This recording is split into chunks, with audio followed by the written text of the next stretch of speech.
रख रखत्या रानातून थोडं पुढं जाऊ गड्या, पाऊल थकलं नाही गड्या, पाऊल थकलं नाही.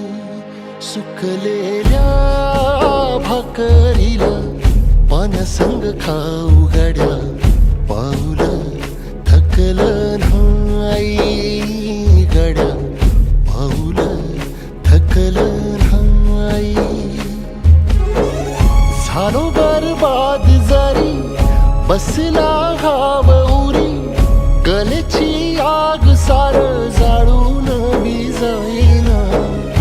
अडला घास असा काळावन वास असा, पण ह्यो ध्यास अजून बी माग राहीना. फिरला